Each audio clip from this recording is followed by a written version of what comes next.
Hello student. तो फिर आज हम पढ़ते हैं medicinal chemistry first B pharm fourth semester. तो अभी तक हमने पढ़ा था history and development of medicinal chemistry. तो आज हम उसके आगे देखते हैं physicochemical properties in relation to biological action, कि फिजियोकेमिकल प्रॉपर्टीज़ का हमारी बायोलॉजिकल एक्शन में क्या अफेक्ट है। ठीक है, फिजिको मतलब होता है फिजिकल, केमिकल मतलब होता है केमिकल। ठीक है, तो फिर उससे हमारा बना फिजियोकेमिकल। तो अब इसके आगे हम देखते हैं physical and chemical properties of drug affect the action of drug. Physical and chemical property जो होती है ड्रग की, वो हमारे ड्रग के एक्शन पर अफेक्ट करती है। ठीक है, ये देख सकते हैं आप इधर। There are following physical chemical properties of drug which affect the biological action of drug. Physical chemical properties जो है हमारी कई सारी हैं जो हमारे ड्रग की बायोलॉजिकल एक्शन पर अफेक्ट करती हैं। पहला है हमारा आयोनाइजेशन, दूसरा है solubility, partition coefficient, hydrogen binding, protein binding, chelation, bioisosterism, optical and geometrical isomers. ठीक है, ये इतना हमारा है फिजियोकेमिकल प्रॉपर्टीज़ होती है हमारी ड्रग की। ठीक है, इतने इतने से अफेक्ट करती है। पहला है हमारा आयोनाइजेशन। तो आयोनाइजेशन क्या होता है? Means formation of ions, ions के बनने की प्रक्रिया, जुड़ने की प्रक्रिया। ठीक है, वही हमारा आयोनाइजेशन होता है। So ionization is the process of conversion of unionized molecule to ionized molecule by gaining और लॉसिंग इलेक्ट्रॉन। आयोनाइजेशन एक ऐसी प्रोसेस होती है जो अनआयोनाइज्ड ड्रग के मॉलिक्यूल को आयोनाइज्ड मॉलिक्यूल में जो होती है उसके गेनिंग इलेक्ट्रॉन होते हैं वो कर देता है, बना देता है। जैसे कि हमारा H2 है। ठीक है, सबसे अच्छा एग्जांपल है हमारा H2। H प्लस एन में टूटता है, H प्लस एन में टूटता है, O माइनस में टूटता है। तो फिर ये देखिए इसका आयोनाइजेशन हो गया ना, ये अनआयोनाइज्ड ड्रग है और ये हमारी आयोनाइज्ड ड्रग है। ठीक है, ऐसे हमारा एक एग्जांपल होता है, आप NaCl का ले लीजिए। NaCl जो होता है Na प्लस में टूटता है, Cl माइनस में टूटता है। ठीक है, तो हमारा वो हो जाएगा। और अब देखते हैं, if molecule loss electron so it acquire positive charge, if molecule except gain electron so it acquire negative charge. ठीक है, importance of ionization, role of ionization in biological action. अब हम आयोनाइजेशन के इम्पोर्टेंस जानते हैं और उसके बायोलॉजिकल में हमारा आयोनाइजेशन का क्या रोल है हम वो जानते हैं। Ionization plays in important role in pharmacokinetic ADME of drug. तो ADME जानते हैं, आपने फार्माकोलॉजी में पढ़ा होगा। ठीक है, एडमिनिस्ट्रेशन, डिस्ट्रीब्यूशन, मेटाबॉलिज्म, एक्सक्रीशन जो होती है, ये हमारा फार्माकोकाइनेटिक में आता है। ठीक है, इसमें। और ये देखिए हमने इसको अलग से लिखा हुआ है। अनआयोनाइज्ड ड्रग कौन सी होती है? लाइपोफिलिक नेचर की होती है। ठीक है, जो हमारे लिपिड में सॉल्युबल होती है। और आयोनाइज्ड ड्रग हमारी कौन सी होती है? हाइड्रोफिलिक नेचर की होती है, वो वाटरी नेचर की होती है। For the best absorption and distribution of drug there should be good balance between ionized and unionized form of drug. ठीक है, ये होता है उसका एब्जॉर्प्शन, डिस्ट्रीब्यूशन जितना अच्छा रहेगा, जितना अच्छा उसका बैलेंस रहेगा, वो उतने फॉर्म में हमारी आयोनाइज अनआयोनाइज्ड ड्रग हमारी डिसॉल्व होती है, एब्जॉर्ब डिस्ट्रीब्यूट होती है, ये सारी चीज़ें होती है। At distribution time. ठीक है, absorption mean movement of drug. Absorption का मतलब होता है जो हमारा ड्रग होती है हमारी बॉडी में वो मूवमेंट कर रही है इनटू ब्लड में। ठीक है, थ्रू सेल मेम्ब्रेन, जो हमारी बॉडी में सेल मेम्ब्रेन होती है ना, उससे। So cell membrane is lipophilic in nature. Cell membrane जो होती है हमारी वो लाइपोफिलिक नेचर की होती है। So for better absorption drug should be in unionised form, lipid nature. जो हमारी अनआयोनाइज्ड ड्रग होती है वो हमारी लिपिड नेचर की होती है एट टाइम ऑफ एब्जॉर्प्शन। दूसरा है हमारा एट डिस्ट्रीब्यूशन टाइम। डिस्ट्रीब्यूट हमारी कब होती है drug is distributed by blood but blood is a hydrophilic in nature. Drug हमारी डिस्ट्रीब्यूट हमारी ब्लड वेसल में होती है और जो ब्लड हमारा होता है वो हमारा हाइड्रोफिलिक इन नेचर में होता है। ठीक है, so during distribution drug should be ionised water soluble. जो हमारी ड्रग के होती है आयोनाइज्ड ड्रग, वो हमारी वाटर सॉल्युबल होती है। At time of receptor interaction at binding time with receptor drug should be unionized, मतलब लिपिड नेचर। अनआयोनाइज्ड है ना, वही lipid nature. Because cell membrane are lipophilic in nature, क्योंकि हमारी सेल मेम्ब्रेन जो होती है वो लाइपोफिलिक नेचर की होती है। अभी इसके आगे ये देख सकते हैं, at last be concluded that drug should be ionized as well as unionized in nature. ये हमारा टॉपिक बहुत ही इंपॉर्टेंट है, देख लीजिए पहले से लगा के रखा है।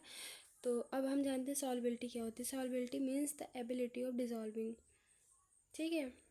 So solubility is defined as the maximum amount of solute which can dissolve in solvent at a given temperature and pressure, ठीक है। ये कि हम सॉल्बिलिटी हमारी वो होती है कि हमारे सॉल्यूट का कितना पार्टिकल हमारे वाटर में डिज़ोल्व हो रहा है एट अ गिवन टेम्परेचर, ठीक है। अभी हमारा नेक्स्ट है, ये आप इसका एग्जाम्पल भी देख सकते हैं है। ये हमारा कोई सॉल्वेंट है, ठीक है, जैसे हमारा चीनी हो गया और क्या कहते हैं नमक हो गया। तो हमने अपना सॉल्यूट पार्टिकल अपने वाटर में ऐड किया, फिर हमने उसको डिज़ोल्व किया, तो फिर हमारा कितने उसमें डिज़ोल्व होता है, कितना रह जाता है, कितने पार्टिकल डिज़ोल्व होते हैं कितने नहीं, वही फिर हमारा हो जाता है सॉल्युबिलिटी ऑफ ड्रग, ठीक है। Role of solubility in biological action. अब हमारे सॉल्युबिलिटी के बायोलॉजिकल एक्शन पर क्या इफेक्ट है, ठीक है। In absorption solubility plays important role in drug absorption, ठीक है। सॉल्युबिलिटी का वो बहुत इम्पोर्टेंट रोल होता है ड्रग के एब्जॉर्ब होने में। ये हमने नोट करके भी रखा है, देखिए। इफ़ ड्रग इज़ लाइपोफिलिक, अगर ड्रग हमारी लाइपोफिलिक है, सो एब्जॉर्प्शन विल बी हाई, तो फिर हमारा एब्जॉर्प्शन जो होगा वो हाई होगा, ठीक है। दूसरा है इन बायो अवेलेबिलिटी, ठीक है। Bio availability means the actual amount of drug that reach in blood. Bio availability हमारी क्या होती है, जो हमारी बॉडी में, जैसे हमने कोई दवाई खाई, ठीक है, तो हमारी बॉडी में कितना अमाउंट हमारी ड्रग का हमारे ब्लड में पहुंच रही है, उसका एक्चुअल अमाउंट। जैसे कि होता है ना कि उसमें रहता है हमारे जो हमारी ड्रग बनती है उसका मेन पार्ट कितना हमारी बॉडी में एब्जॉर्ब होता है, वही होती है। So bioavailability also depend on the solubility of the drug. तो हमारी बायो अवेलेबिलिटी जो होती है वो हमारी ड्रग पे डिपेंड करती है। अब हमारा दूसरा आ जाता है पार्टीशन कोएफिशिएंट, ठीक है। Partition coefficient is defined as the ratio of drug concentration in oily phase and watery phase. Partition coefficient हमारी वो होती है ड्रग की ऐसी रेशियो होती है कि हमारी ड्रग कितनी ऑयली फेज में कंसंट्रेट हो रही है और कितनी वाटरी फेज में, ठीक है। जैसे हमने कोई बनाया, फिर हमारी ड्रग कितनी हाइड्रोफिलिक नेचर की है, कितनी लाइपोफिलिक है, वो चीज़। पार्टीशन को एफिशिएंट को हम पी से डिनोट करते हैं, ठीक है। ये देखिए पी से डिनोट करते हैं। So concentration in oil and concentration in water, ठीक है। Concentration in oil and concentration in water, ये चीज़ हमारी आ जाती है।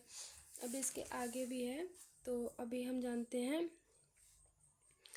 Role of partition coefficient in biological action. Partition coefficient का हमारी बायोलॉजिकल एक्शन पर क्या अफेक्ट है, उसका रोल क्या है, सारी चीज़ें।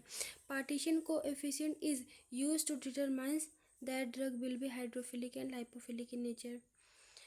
पार्टीशन कोएफिशिएंट से हम यूज़ करते हैं और हम उससे पता लगा सकते हैं कि हमारी ड्रग हाइड्रोफिलिक नेचर है, लाइपोफिलिक नेचर है, ड्रग सॉल्युबल, वाटर सॉल्युबल है, ऑयल सॉल्युबल है क्या नहीं, ये सारी चीज़ें। And it affect absorption and distribution of drug, और ये हमारे ड्रग पर अफेक्ट करती है उसके एब्जॉर्प्शन में, डिस्ट्रीब्यूशन में, इसमें, ठीक है।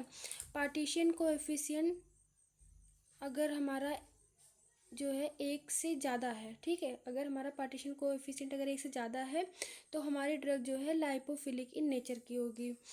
और अगर हमारा पार्टीशन कोएफिशिएंट जो है हमारा अगर एक से कम है, ठीक है, तो फिर हमारी ड्रग जो होगी वो हाइड्रोफिलिक नेचर की होगी। अगर ये एक से ज़्यादा होगी पार्टीशन कोएफिशिएंट, तो हमारी ड्रग लाइपोफिलिक होगी। अगर 1 से हमारी कम है तो हाइड्रोफिलिक इन नेचर होगी। अब जानते हैं हाइड्रोजन बाइंडिंग क्या होती है।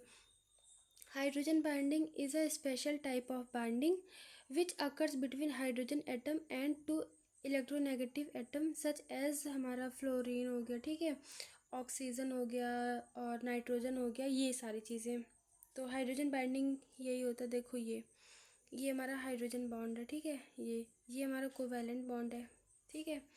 ये एग्जांपल आप देख सकते हैं इधर, H2 हो गया, OH हो गया, NH3 हो गया, COH हो गया, ये सारी चीज़ें, ठीक है। अभी इसके आगे भी है एक, all bond with hydrogen atom are not hydrogen bond। जैसे हमारा ये हो गया, ठीक है, देख सकते हैं आप इसको। Hydrogen bond are weaker than covalent bond and ionic bond but stronger than van der Waals force, ठीक है, ये हमारा होता है। जो हमारा हाइड्रोजन बॉन्ड होता है कोवैलेंट बॉन्ड से वीक होता है। अब टाइप ऑफ हाइड्रोजन बॉन्डिंग क्या होता है, इंटरमॉलिक्यूलर, ठीक है। इंटरमॉलिक्यूलर में हमारा क्या होता है, इंटर मतलब होता है बिटवीन टू डिफरेंट मॉलिक्यूल, ठीक है, दो हमारे अलग अलग मॉलिक्यूल्स रहेंगे। So hydrogen bond from between two different molecule so called intermolecular hydrogen bond. अगर हमारा हाइड्रोजन बॉन्ड में दो डिफरेंट मॉलिक्यूल्स रहेंगे तो फिर हमारा जो इंटर मॉलिक्यूलर रहेगा ये हमारा हाइड्रोजन बॉन्ड कहलाएगा। जैसे कि हमारा ये है, देख लीजिए, है ना, ये हमारा इधर नाइट्रोजन है, फिर इधर वो है, ये है, ऐसे करके। इंटरमॉलिक्यूलर, अब हम जानते हैं इंटरमॉलिक्यूलर क्या होता है। Intermolecular intra with is one molecular. Inter मतलब होता है एक और इंटर मतलब होता है दो अलग अलग, ठीक है। When hydrogen bond from with in one compound so called intramolecular hydrogen bond. Example देख सकते हैं नाइट्रोफिनॉल का आप, ये रहा नाइट्रोफिनॉल का, ठीक है, ये हमारी बेंजीन रिंग है, इधर हमारा फिनॉल है और हमारा यहाँ NO2 जुड़ा हुआ है, ठीक है, ये। और अब जानते हैं role of hydrogen binding in biological action. हमारी हाइड्रोजन बाइंडिंग का बायोलॉजिकल एक्शन क्या है, ठीक है, और इसका रोल क्या है। Hydrogen binding increase water. अगर हाइड्रोजन बाइंडिंग हमारा वाटर में इंक्रीज है तो stability means makes drug hydrophilic. तो फिर हमारी ड्रग जो है हाइड्रोफिलिक नेचर की, उसकी स्टेबिलिटी हो जाएगी, सॉल्युबिलिटी स्टेबिलिटी जो होती है, इसी ये सारी चीज़ें। Hydrogen bond also affect absorption distribution of drug. Hydrogen bond जो होती है ड्रग के एब्जॉर्प्शन और डिस्ट्रीब्यूशन पर बहुत अफेक्ट करती है, ठीक है। And hydrogen bonds plays important role in drug receptor interaction. Hydrogen bond का बहुत ही इम्पोर्टेंट रोल होता है ड्रग रिसेप्टर के इंट्रैक्शन के लिए, ठीक है। Means determine specificity of ligand drug binding. Hydrogen bond increase, अगर हमारा हाइड्रोजन बॉन्ड इंक्रीज हो रहा है melting and boiling point of drug, ठीक है, melting and boiling point of drug में अगर एब्जॉर्ब होता है तो फिर हो जाता है। तो अभी हम इतना ही पढ़ते हैं, अभी इसके आगे है ये प्रोटीन बाइंडिंग, तो हम इसको नेक्स्ट लेक्चर में कवर करते हैं। Thank you, bye bye.